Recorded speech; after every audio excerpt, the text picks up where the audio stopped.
एक दिन हम घर में बैठे हुए थे आराम से।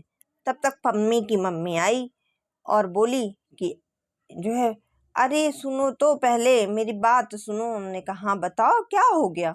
तो बोली कि, हमने कहा पहले बैठो फिर आराम से बताओ क्या बात हो गई। तो बोली नहीं नहीं बैठेंगे नहीं, हमारे पास टाइम नहीं, बस मेरी बात सुन लो। हमने कहा अच्छा ठीक है, बैठ तो जाओ, फिर बताओ। तो बोली कि वो हमने नई मशीन, जो वॉशिंग मशीन खरीदी थी ना। हमने कहा हाँ हाँ खरीदी थी, हम जानते हैं। तो अभी शायद 1-2 महीने पहले ही तो खरीदी थी। बोली हाँ यार 1-2 महीने पहले ही तो खरीदी थी, और पता है वो खराब हो गई।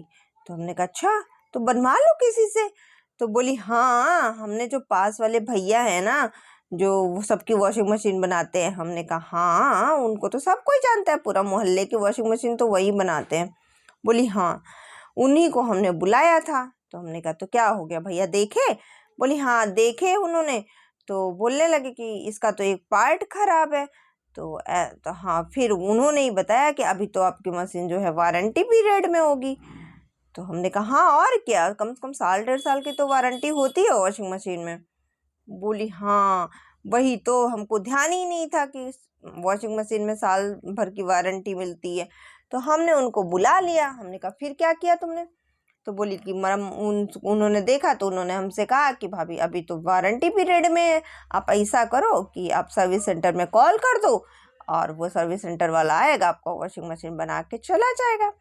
हमने कहा अच्छा फिर क्या किया तुमने? तो बोली कि फिर हमने सर्विस सेंटर में कॉल किया, सर्विस सेंटर वाला आया। लेकिन पता है, वो मेरा वॉशिंग मशीन देखा तो कहता है आपने लग रहा है किसी से मरम्मत करवाई है पहले वॉशिंग मशीन की। तो हमने कहा हाँ भैया, मेरे बगल में रहते हैं भैया, वो सबकी वॉशिंग मशीन बनवाते हैं, उन्हीं को बुलवा के दिखवाया था। तो उन्होंने कहा अच्छा इसकी वारंटी तो होती, लेकिन अभी तो ये वारंटी पीरियड में है। तो उन्होंने कहा हाँ इसकी वारंटी तो थी, लेकिन अब नहीं है, क्योंकि हमने पहले ही क्लियर जो है आपको जो डॉक्यूमेंट्स दिए हैं उसमें पहले क्लियर लिखा हुआ है कि अगर आप इसकी मरम्मत किसी और से करवा लेती हैं तो फिर जो है हम वारंटी खत्म कर देंगे, इस पर वारंटी नहीं देंगे। कहती हमको तो भैया ये पता ही नहीं था, अब जो है बताओ हमारा फालतू का इतना पैसा लग गया। तो हमने कहा हाँ ये बात तो है, लेकिन अब तुम परेशान मत हो, अब ऐसा नियम कानून आ गया है कि अब ये सारी चीजें तुम्हारी खत्म हो जाएंगी। तो वो बड़े खुश हुई, कहीं अच्छा। हमने कहा और क्या? तो बोली अच्छा कौन सा ऐसा नियम आया है जिसमें ये दिक्कतें दूर हो जाएंगी? तो हमने उसको बताया कि राइट टू रिपेयर का ढांचा तैयार हो रहा है, और इससे जो है ये सारी दिक्कतें जो है दूर हो जाएंगी। वो तो बड़ी खुश हुई, कहती अच्छा क्या होता है ये राइट टू रिपेयर? तो हमने फिर उसको बताया कि राइट टू रिपेयर जो है वो ई कचरा और मरम्मत के अधिकार से संबंधित है, और इस पर एक समिति बनी हुई है, और बहुत जल्द ही इसका ढांचा तैयार हो जाएगा। बोली अच्छा ऐसा है क्या? तो हमने कहा हाँ। तो कहती है अच्छा हमको भी बताओ कि राइट टू रिपेयर में क्या होता है। तो फिर हमने उसको बताया कि जो राइट टू रिपेयर होता है उसमें उपभोक्ता को ऐसे अधिकार दिए जाते हैं जो कि वह अपने स्वयं के उपभोक्ता इलेक्ट्रॉनिक्स उपकरण की मरम्मत कर सकता है, उनका संशोधन कर सकता है। तो बोली अरे ये तो बहुत अच्छा है। हमने कहा हाँ और क्या? तो कहती है और क्या कर सकता है? तो हमने उसको बताया कि जब ग्राहक जो है कोई उत्पाद खरीदता है तो स्वाभाविक है कि उसके पास उससे लेकर के उसका पूर्ण स्वामित्व हो जाता है। जैसे कि तुम वॉशिंग मशीन खरीदने गई थी, तो वॉशिंग मशीन में जो है तुमने दुकानदार को पैसे दिए, दुकानदार ने तुमको वॉशिंग मशीन दे दी। अब उस वॉशिंग मशीन को चाहे तुम अपने घर पे लेके आओ, चाहे रिश्तेदार के यहाँ दे के आओ, चाहे किसी को दान दे दो, अब वो मशीन तो तुम्हारी है। उसी तरीके से जब तुम मशीन खरीदोगी तो जो निर्माता है वह उस पर जो संबंधित मरम्मत या फिर जो भी वारंटी वारंटी से संबंधित बातें बोलता है ना, कि हमारे यहाँ ही आके दिखाना, हमारे सर्विस सेंटर से ही लोगों को बुला के आप उसको रिपेयर करा सकते हो, ये सब नहीं रहेगा झंझट। आप कहीं भी दिखा सकती हो, किसी से भी मरम्मत करवा सकती हो। बोली अच्छा ऐसा भी होगा? हमने कहा हाँ ऐसा ही होगा। फिर कहती है अच्छा ये इतना अच्छा विचार उत्पन्न कहाँ से हुआ? तो हमने उसको बताया कि ये सबसे पहले तो अमेरिका में लागू हुआ था। अमेरिका में मोटर व्हीकल ऑनर्स यानी कि राइट टू रिपेयर एक्ट 2012 लागू हुआ था। फिर वहां से देखा देखी और भी देशों में लागू हुआ और अब इसमें भारत में भी यह ढांचा तैयार हो रहा है। वो तो बहुत खुश हुई। फिर बोली अच्छा इस ढांचे में क्या क्या है। हमने फिर उसको बताया। हमने कहा अच्छा ठीक है, तुम आराम से बैठ जाओ, फिर सुनो कि इस ढांचे में क्या क्या है। फिर हमने उनको बताया कि इस ढांचे के अनुसार जो है निर्माताओं के लिए जो है वे अपने उत्पाद विवरण को ग्राहकों के साथ साझा करना होगा। कहीं हम इसको समझे नहीं। हमने कहा मतलब ये है कि निर्माता जैसे अपना जो उपकरण बना रहा है, जो उत्पाद बना रहा है, उसका डिटेल भी वह ग्राहक को देगा कि कैसे ये रिपेयर हो सकता है, इसमें क्या क्या पार्ट है। जैसे तुम वॉशिंग मशीन खरीदने जाती हो तो तुमको एक जो है मिलता है ना कागज। बोली हाँ। तो हमने कहा उसमें लिखा होता है ना कि तुम वॉशिंग मशीन का प्रयोग कैसे करोगी। कहती हाँ हाँ ये कागज तो हमने देखा है। हमने कहा वैसे ही अब तुमको ये भी बताया जाएगा कि वॉशिंग मशीन में कौन कौन से पार्ट हैं और इन पार्ट्स की मरम्मत कैसे होगी। सुनकर के तो वो बहुत खुश हुई। बोली फिर तो बहुत अच्छा है, अब तो कोई जानकार हो तो वो घर में भी रिपेयर कर सकता है। हमने कहा बिल्कुल कर सकता है। उसके बाद फिर हमने उसको बताया कि और भी इसके फायदे हैं। बोली कि अब क्या। हमने कहा इसका उद्देश्य ये भी है कि जो मूल उपकरण निर्माता हैं और जो तीसरा पक्ष है या फिर विक्रेता है उनके बीच में सामंजस्य भी स्थापित करे, जिससे कि नए रोजगार उत्पन्न होंगे। क्योंकि जब वो मरम्मत का तरीका बता देंगे तो लोग मरम्मत करना सीख जाएंगे, जिससे कि क्या होगी, लागत भी कम लगेगी और रोजगार भी बढ़ेगा। कहती हाँ ये तो बहुत अच्छा है। फिर कहने लगी, कहती है कि जो अमेरिका, ब्रिटेन या यूरोप है वहां पर भी क्या इनको मान्यता है। तो हमने कहा हाँ वहां पर भी मान्यता है। कहती इससे तो बड़ा लाभ होएगा फिर तो। हमने कहा हाँ इससे बड़ा लाभ होगा। तो कहती अच्छा क्या क्या लाभ हो सकता है ये भी बता दो। हमने कहा भैया छोटी मोटी मरम्मत की दुकानें और बढ़ जाएंगी। उसके बाद जो दूर दराज जाना पड़ता था वॉशिंग मशीन लेके सर्विस सेंटर दौड़ते रहो यहाँ से लेके वहां तक, पता चलता था कभी कभी तो कुछ ऐसे इलेक्ट्रॉनिक्स उपकरण है जिसका सामान अगर आप जो है लखनऊ कानपुर में है तो भैया दिल्ली में मिलेगा।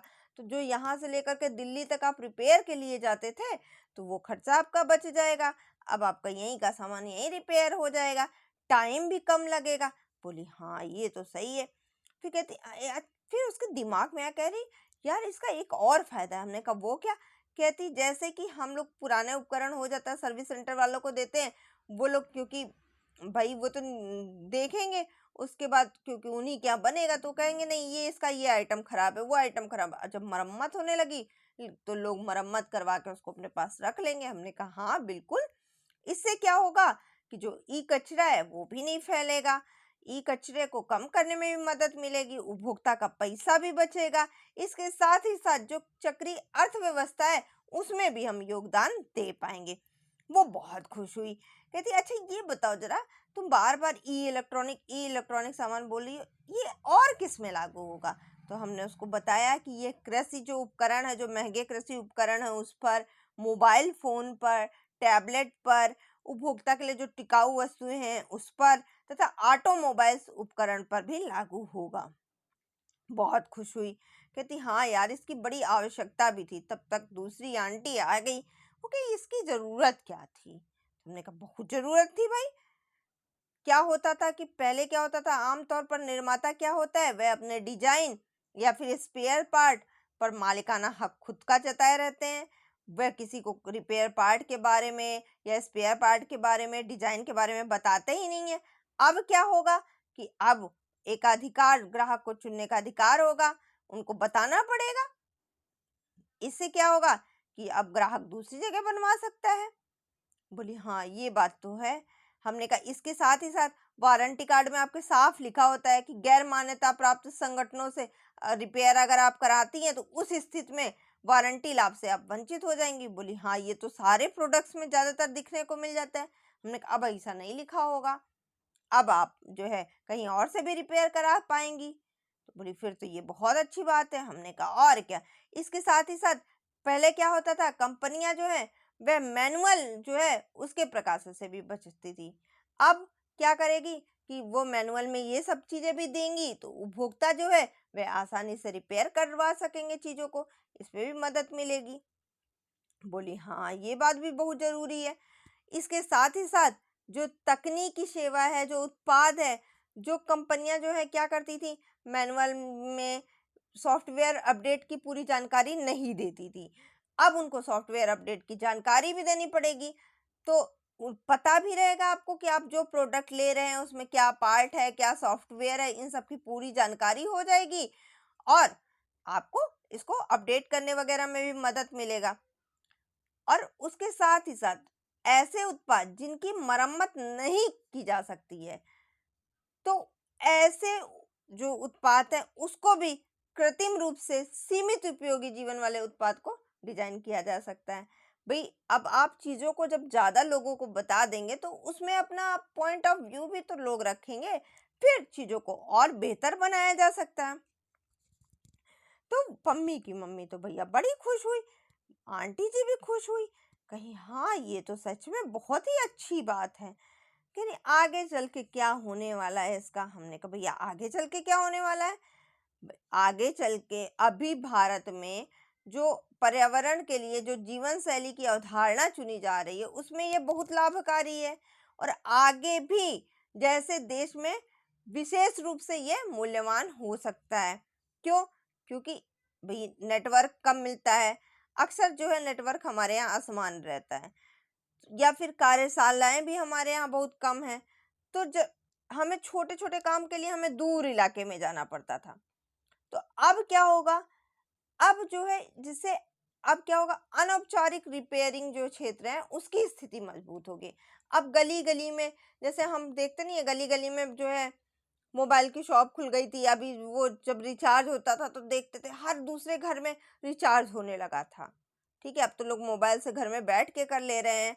तो इसी तरीके से अब रिपेयर की दुकानें भी हर घर घर के पास में हो जाएंगी। तो जो कानपुर से दिल्ली जाना पड़ता था, लखनऊ जाना पड़ता था, अब वो सब नहीं करना पड़ेगा। तो इससे कई लाभ हो गए, आपका समय बच गया, कॉस्ट बच गई और कहीं ना कहीं आपको परेशानी भी नहीं होगी। अब उपभोक्ता निश्चिंत हो जाएगा। तो पम्मी की मम्मी भैया बड़ी खुश हुई, पम्मी भी बड़ी खुश हुई, आंटी जी तो पूछो ही मत कितना खुश हुई। तो अगर आपको भी वीडियो पसंद आया होगा तो प्लीज लाइक कीजिएगा, शेयर कीजिएगा, सब्सक्राइब कीजिएगा।